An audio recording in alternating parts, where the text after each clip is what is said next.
هو الذي أنزل عليك الكتاب منه آيات محكمات هن أم الكتاب۔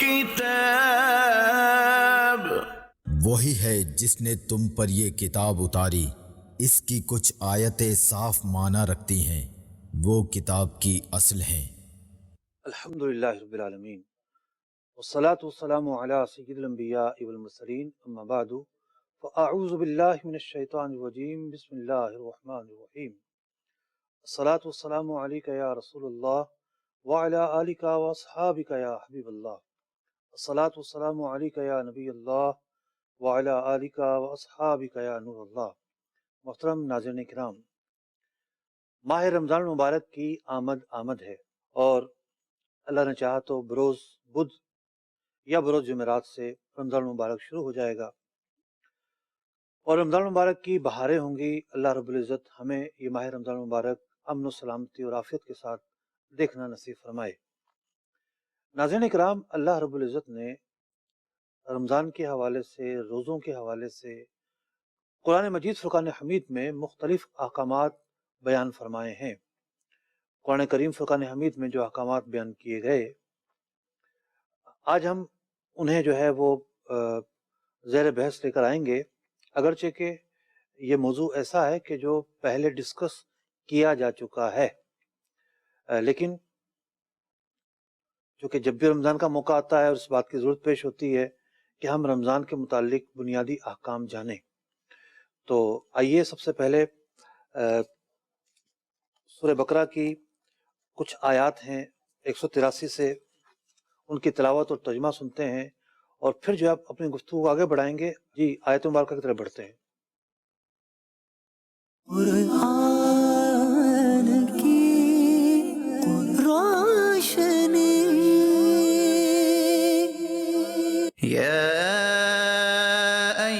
الذين آمنوا كتب عليكم الصيام كما كتب على الذين من قبلكم لعلكم تتقون۔ اے ایمان والو، تم پر روزے فرض کیے گئے جیسے اگلوں پر فرض ہوئے تھے کہ کہیں تمہیں پرہیزگاری ملے۔ ایاما معدودات، فمن كان منكم مريضا أو على سفر فعدة من أيام أخر، وعلى الذين يطيقونه فدية طعام مسكين، فمن تطوع خيرا فهو خير له، وَأَن تَصُومُوا خَيْرٌ لَكُمْ إِن كُنتُمْ تَعْلَمُونَ۔ گنتی کے دن ہیں تو تم میں جو کوئی بیمار یا سفر میں ہو تو اتنے روزے اور دنوں میں، اور جنہیں اس کی طاقت نہ ہو وہ بدلہ دیں ایک مسکین کا کھانا۔ پھر جو اپنی طرف سے نیکی زیادہ کرے تو وہ اس کے لیے بہتر ہے، اور روزہ رکھنا تمہارے لیے زیادہ بھلا ہے اگر تم جانو۔ شهر رمضان الذي أنزل فيه القرآن هدى للناس وبينات من الهدى والفرقان، فمن شهد منكم الشهر فليصمه، ومن كان مريضا أو على سفر فعدة من أيام أخر، يريد الله بكم اليسر ولا يريد بكم العسر، ولتكملوا العدة ولتكبروا الله على ما هداكم وَلِتُكَبِّرُوا اللَّهَ عَلَى مَا هَدَاكُمْ وَلَعَلَّكُمْ تَشْكُرُونَ۔ رمضان کا مہینہ جس پہ قرآن اترا، لوگوں کے لیے ہدایت اور رہنمائی اور فیصلہ کی روشن باتیں، تو تم میں جو کوئی یہ مہینہ پائے ضرور اس کے روزے رکھے، اور جو بیمار یا سفر میں ہو تو اتنے روزے اور دنوں میں۔ اللہ تم پر آسانی چاہتا ہے اور تم پر دشواری نہیں چاہتا، اور اس لیے کہ تم گنتی پوری کرو اور اللہ کی بڑائی بولو اس پر کہ اس نے تمہیں ہدایت کی اور کہیں تم حق گزار ہو۔ محترم ناظرین اکرام، جو پہلی آیت مبارکہ تلاوت کی گئی اس میں اللہ رب العزت نے ارشاد فرمایا یا ایھا الذین آمنوا کتب علیکم الصیام کما کتب علی الذین من قبلکم، اے ایمان والو تم پر روزے فرض کیے گئے جس طریقے سے تم سے پہلے لوگوں پر فرض کیے گئے۔ تو 10 شعبان المعظم 2 سن ہجری کو رمضان المبارک کے روزے جو ہیں وہ فرض ہوئے۔ اس سے پہلے عاشورہ کا روزہ فرض تھا، پھر ہر ماہ 3 روزے یعنی چاند کی 13، 14، 15 تاریخ کے روزے فرض ہوئے، اور اس کے بعد جو ہے رمضان المبارک کے روزے فرض ہوئے، تو جو باقی روزے فرض تھے ان کی فرضیت ختم کر دی گئی۔ یہ بھی اس آیت مبارکہ میں فرمایا گیا کہ تم سے پہلے لوگوں پر بھی روزے فرض کیے گئے، تو دیگر امتوں پر بھی روزے فرض تھے، لیکن ان کی نوعیت اور ان کی جو تفصیل ہے وہ جدا گانا ہوا کرتی تھی۔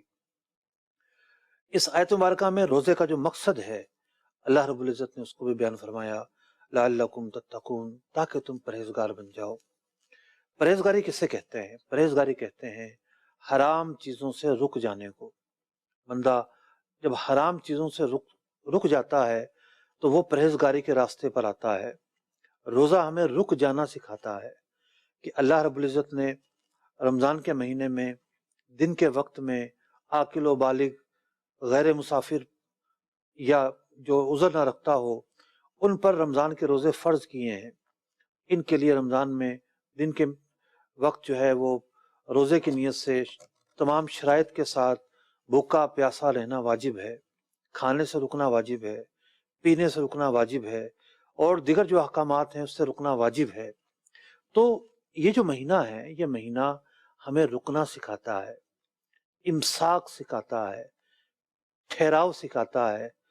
جو ہماری چاہتیں، ہماری خواہشات اور جو ہمارے دل کی چیزیں ہوتی ہیں کہ ہم اس طرف بڑھیں اس طرف بڑھیں، ہمیں وہاں رکنا سکھاتا ہے کہ نہیں، یہ حلال نہیں ہے، یہ حلال ہے، یہ حرام ہے۔ رمضان کے مہینے سے ہم پریکٹیکلی طور پر جو ہے ان چیزوں سے ہو کر گزرتے ہیں۔ تو لعلکم تتقون جو فرمایا گیا، اس لیے فرمایا گیا کہ رمضان ایک مشق ہے، ہم سب کے لیے مشق ہے۔ ہم اس سے اپنا تزکیہ کرتے ہیں، اپنے آپ کو بہتر بناتے ہیں، اپنے آپ کو ستھرا بناتے ہیں، اور پھر اس بات کی بھی ضرورت رہتی ہے کہ رمضان کے بعد بھی ہماری یہ روٹین جو ہے اللہ تعالیٰ کے احکامات پر عمل کرنے کی وہ برقرار رہے۔ اگلی جو آیت مبارکہ ہے 184 نمبر آیت مبارکہ، اس میں کچھ احکامات بیان کیے گئے۔ فرمایا گیا ایام معدودات، کہ رمضان کے جو روزے ہیں وہ گنتی کے فرض ہیں۔ چاند جو ہے وہ 29 کا ہوا ہے تو 29 روزے فرض ہوں گے، مہینہ 30 کا ہے تو 30 روزے فرض ہوں گے۔ تو جو رمضان کے روزے ہیں اس کی تعداد بتا دی گئی اور وہ رکھنے ہیں، اس کی شرائط جہاں پائی جائے گی اس پر عمل کرنا ہے۔ فرمایا گیا فمن کان منکم مریضا، البتہ تم میں سے کوئی اگر مریض ہو، او علی سفر، یا سفر پر ہو۔ اب یہ جو دونوں لفظ ہیں بڑی تفصیل طلب لفظ ہیں۔ مریض سے مراد یہ نہیں ہے کہ صرف جناب سے ہلکا سا نزلہ ہوا اور وہ روزہ چھوڑ دے، اسے ایک روٹین کا سر کا درد ہے وہ روزہ چھوڑ دے، نہیں، بلکہ مرض سے مراد ایسی شدت کا مرض ہے کہ جس مرض میں روزہ رکھنے کی بندہ طاقت نہ رکھتا ہو۔ بہت سارے لوگ ایسے ہوتے ہیں کہ جیسا ہوتا ہے نا انجیکشن لگتا ہے بعض لوگوں کو، تو انجیکشن سے کتنی تکلیف ہونی ہے، لیکن کچھ لوگوں کے لیے وہ انجیکشن پہاڑ بن جاتا ہے، اور جناب انجیکشن کیا لگ گیا، جیسا کہ انجیکشن نہ ہو گولی ہو، تو وہ اتنا خوف اپنے اندر بٹھا لیتے ہیں کہ وہ ایک انجیکشن کی سوئی ان کے لیے پہاڑ لگ رہی ہوتی ہے۔ تو روزے کا معاملہ بھی یہی ہے، کچھ لوگوں کے ساتھ مطلب شیطانی وسوسہ ہوتا ہے، شیطان پہلے سے ذہن بناتا ہے جناب ٹھیک ہے رمضان میں تو شیطان بند ہو جائے گا، لیکن اس سے پہلے تو بند نہیں ہے، بندہ پہلے سے ذہن بناتا ہے کہ میں نے رکھنا ہے یا میں نے نہیں رکھنا۔ تو معاملہ یہ ہوتا ہے کہ یہ جو لوگ ہیں یہ کہتے ہیں رمضان میں روزہ کیسے رکھیں گے، بھوکے کیسے رہیں گے، یوں کیسے ہوگا، یوں کیسے ہوگا. اب وہ پھر جس کی نیت خراب ہو اس کو بہانہ چاہیے ہوتا ہے. تو بعض لوگ جو ہے مختلف طرح کے بہانے بناتے ہیں کہ میں کیسے رکھوں، میں تو کام پہ آتا ہوں، میرا تو یوں مطلب کہ کافی ٹریولنگ ہو جاتی ہے، مجھے تو یوں ہو جاتا ہے، مجھے تو وہ ہو جاتا ہے.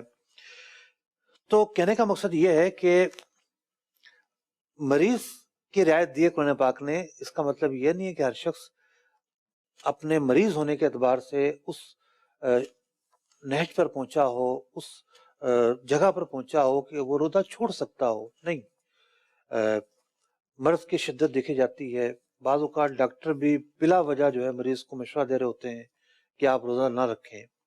ڈاکٹروں کو بھی چاہیے مریض کی کیفیت دیکھے، مریض کس کیفیت میں ہے، مریض کی پوزیشن کیا ہے، کیونکہ ڈاکٹر کی جو رائے ہے آخرت میں اس کی پکڑ ہونی ہے. اگر وہ غلط رائے دے گا تو آخرت میں وہ ذمہ دار ہوگا، ایک گناہ پر معاملت کرنے والا کہلائے گا. اگر وہ سمجھتا ہے کہ واقعتاً مریض روزہ رکھنے سے اس کا مرض اور بڑھے گا یا بہت شدت کی سے تکلیف کا سامنا کرنا پڑے گا، تو اس صورت کے اندر مشورہ دے.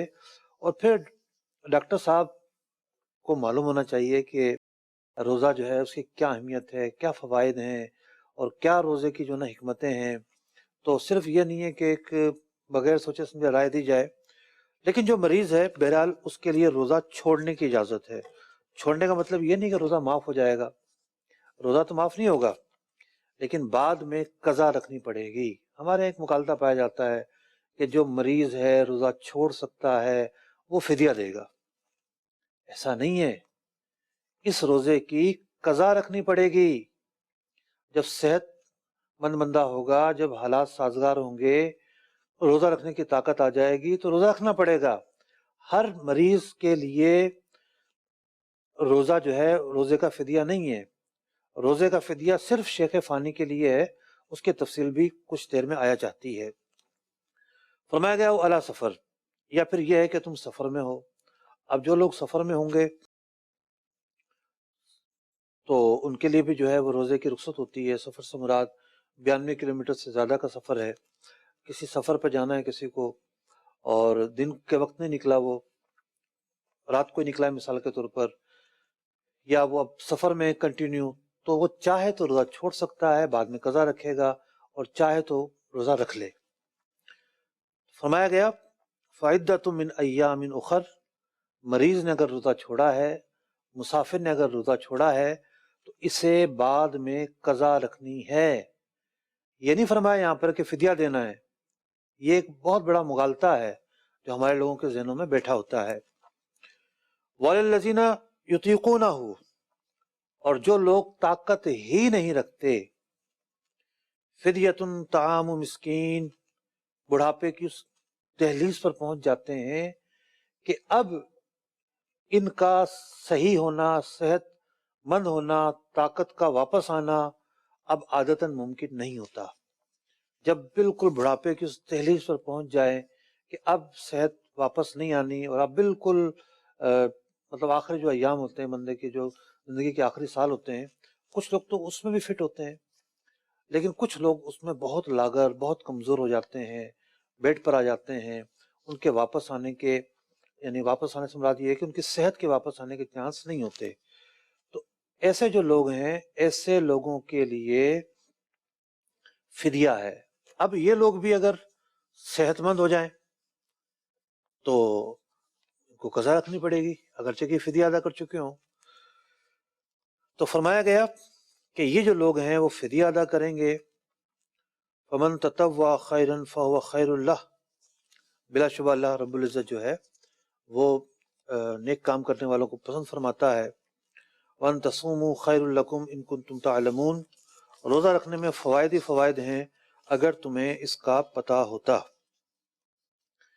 اگلی آیت مبارکہ کی طرف چلتے ہیں. آیت نمبر 185. آیت نمبر 185 میں اللہ رب العزت نے ارشاد فرمایا شہر رمضان الذی انزل فیہ القرآن، رمضان کا مہینہ تو وہ مہینہ ہے جس میں قرآن پاک نازل کیا گیا.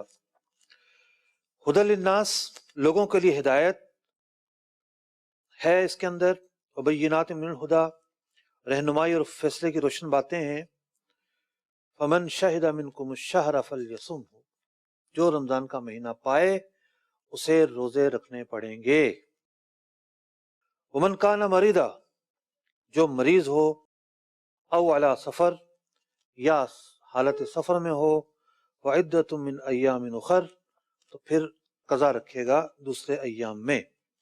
اللہ رب العزت ارشاد فرماتا ہے یرید اللہ بکم اليسر، اللہ تعالی جو چھوٹ دے رہا ہے تم پر آسانی چاہتا ہے، ولا یرید بکم العسر، تم پر سختی نہیں چاہتا،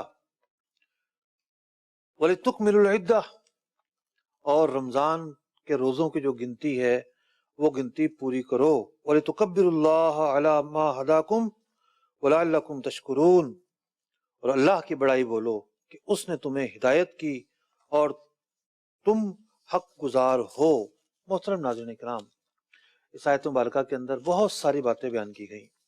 ایک بات یہ بیان کی گئی کہ اس مہینے کو یہ شرف حاصل ہے کہ یہ مہینہ نزول قرآن کا مہینہ کہلاتا ہے۔ اس مہینے کے اندر ایک ایسی مبارک رات ہے، یعنی 27 رمضان المبارک کی رات، کہ جس رات کو اللہ رب العزت نے لوح محفوظ پر مکمل جو قرآن ہے وہ نازل فرمایا، تو یہ مہینہ قرآن کا مہینہ کہلاتا ہے۔ اب ایک اور چیز جو بیان ہوئی کہ اصل چیز ہے مہینے کو پانا، تو جو رمضان کے مہینے کو پا لیتا ہے اس پر روزہ رکھنا ضروری ہو جاتا ہے۔ اب روزے کے اندر کچھ ایسے مسائل ہیں کہ جو بعض لوگوں کو پیش آتے ہیں، سب کو پیش نہیں آتے، خاص طور پر جو سفر کر رہے ہوتے ہیں ہوائی جہاز کا۔ مثال کے طور پر کسی ملک کے اندر سے وہ آ رہے ہیں اور یہاں پہنچے تو ان کے تو 28 روزے بن رہے ہیں، لیکن جہاں وہ پہنچے ہیں وہاں بھی رمضان موجود ہے، تو 28 روزے انہوں نے رکھے ہیں، تو جہاں پہنچے رمضان موجود ہے تو روزے رکھنے پڑیں گے، ظاہر بات ہے۔ اس آیت مبارکہ نے ہمیں بیان کر دیا اصول کہ جو رمضان کو پائے گا وہ روزہ رکھے گا۔ بعض صورتوں میں یہ ہوتا ہے کہ بندہ 30 روزے رکھ کر آ رہا ہوتا ہے اور جہاں پہنچتا ہے وہاں ابھی 30واں روزہ ہوتا ہے، یہ 30 رکھ چکا ہوتا ہے، یہ ایک جداگانہ مسئلہ ہے۔ لیکن جہاں اس کی گنتی پوری نہیں ہوئی تو وہاں تو بہرحال روزہ رکھنا ضروری ہوگا، اس بات میں تو کوئی کسی کا اختلاف نہیں ہے۔ سورہ بقرہ ہی میں اللہ رب العزت نے آیت نمبر 187 میں روزے کے حوالے سے مزید بھی کچھ احکامات بیان فرمائے ہیں۔ اللہ رب العزت ارشاد فرماتا ہے احل لکم لیلۃ الصیام الرفث الی نسائکم،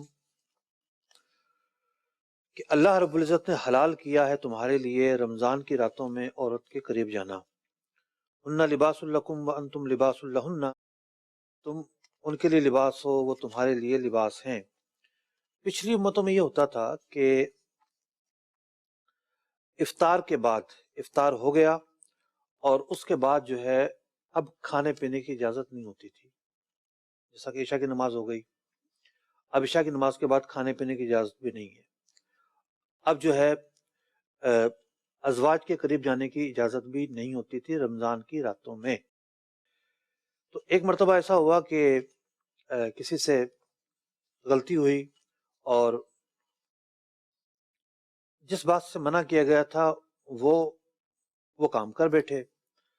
اس پر یہ آیت مبارکہ نازل ہوئی کہ اللہ رب العزت نے چونکہ دن کی بھی پابندی، رات کی بھی پابندی اور کھانا پینا بھی محدود مدت کے لیے اس کی اجازت دینا، تو اس میں دشواری تھی، اس میں مشکلات تھیں۔ اللہ رب العزت نے مزید آسانیاں عطا فرمائیں۔ تو دو آسانیاں یہ بیان کی جا رہی ہے۔ پہلے سے یہ بیان کی جا رہی ہے احل لکم لیلۃ الصیام الرفث، کہ جو رمضان کی راتوں میں بھی منع کیا گیا تھا ازواج کے قریب جانے سے، یہ پابندی اب ہٹا دی گئی ہے۔ آگے فرمایا گیا علم اللہ انکم کنتم تختانون انفسکم فتاب علیکم وعفا عنکم، جو غلطی جس سے واقع ہوئی اللہ رب العزت نے اس غلطی کو معاف فرما دیا۔ فالآن، اب باشروہن، جو پابندی لگائی گئی تھی ازواج کے تعلق سے وہ ختم کر دی گئی ہے۔ وابتغوا ما کتب اللہ لکم وکلوا واشربوا، اور فرمایا گیا اب دوسری پابندی تھی، ایک دوسری جو پابندی تھی وہ یہ تھی کہ رات کے وقت محدود مدت میں کھانے پینے کی اجازت تھی، اس کے علاوہ اجازت نہیں ہوا کرتی تھی۔ یعنی اجازت سے مراد یہ تھی کہ افطار کے وقت جو کھایا پیا ٹھیک ہے، اب عشاء کے بعد کھا پی نہیں سکتے تھے۔ تو دوسری آسانی اس آیت مبارکہ میں بیان کی گئی، یعنی ابتدائی اسلام کے اندر یہ پابندی موجود تھی۔ پھر جب یہ آیت مبارکہ نازل ہوئی تو اس آیت مبارکہ میں اللہ رب العزت نے ارشاد فرمایا کلوا واشربوا، اب تم کھا پی سکتے ہو حتی یتبین لکم الخیط الابید من الخیط الاسود من الفجر، جب تک طلوع فجر نہ ہو جائے تم کھا پی سکتے ہو۔ طلوع فجر جب ہوتی ہے تو سحری کا وقت ختم ہو جاتا ہے۔ تو الخیط الابید اور الخیط الاسود دو الفاظ یہاں پر بیان کیے گئے، یعنی دن اور رات کے یہ ملاپ کا وقت ہوتا ہے۔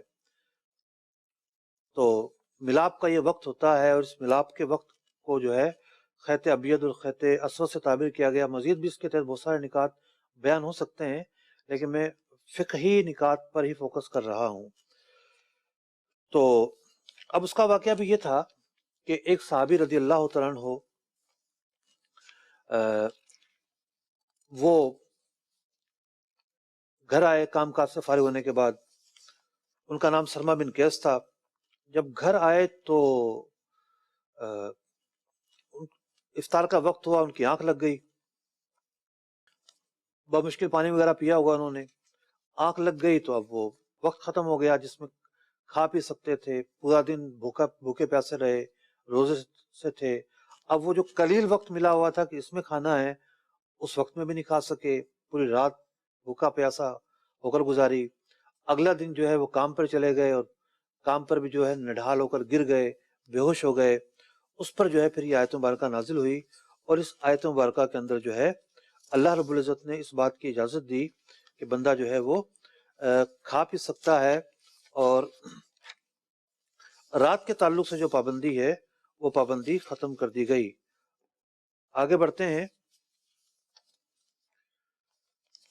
اسی آیت مبارکہ کے اندر آگے ارشاد ہوتا ہے وَلَا تُبَاشِرُهُنَّ وَأَنْتُمْ عَاكِفُونَ فِي الْمَسَاجِدِ، رمضان کے اندر چونکہ اعتکاف بھی ہوتا ہے، اعتکاف کے آداب بیان کیے گئے کہ اعتکاف میں بندہ مسجد میں بیٹھتا ہے، یعنی مردوں کا جو اعتکاف ہے مساجد میں ہوتا ہے۔ تو فرمایا کہ اعتکاف کی حالت میں اس بات کی اجازت نہیں ہے کہ کوئی جو ہے اپنی ازواج کے قریب جائے۔ تلک حدود اللہ، اللہ تعالیٰ نے جو احکامات بیان کیے ہیں روزے کے حوالے سے، اعتکاف کے حوالے سے، یہ احکامات جو ہیں تمہارے گرد ایک دائرہ ہیں، شریعت کی ایک حد بندی ہے۔ فلا تقربوها، اور شریعت کی جو حد بندی ہے اس کو کراس نہیں کر سکتے۔ کذالک یبین اللہ آیاتہ للناس، اللہ رب العزت اپنی جو نشانیاں ہیں وہ لوگوں کے سامنے بیان کرتا ہے، لعلہم یتقون، تاکہ لوگ جو ہیں وہ پرہیزگار ہو جائیں۔ تو محترم ناظرین کرام، یہ ان آیات مبارکہ میں ہم نے رمضان کے حوالے سے جو ایک تاریخی تسلسل تھا کہ ابتدائی اسلام کے اندر جو ہے وہ کیا احکامات تھے، پھر کیا آسانیاں دی گئیں، وہ احکامات ختم ہوئے، اور اب ہمارے لیے کیا احکامات ہیں۔ روزہ جو ہے، روزہ رکھنے والے کے لیے ضروری ہے کہ وہ جانے کہ روزہ رکھنے کے حوالے سے کن احکامات پر اس سے عمل کرنا ہے۔ مثال کے طور پر کن باتوں سے روزہ ٹوٹ جاتا ہے، اس کا جاننا ضروری ہے۔ روزہ جو ہے کھانے پینے سے ٹوٹتا ہے، مباشرت سے ٹوٹتا ہے۔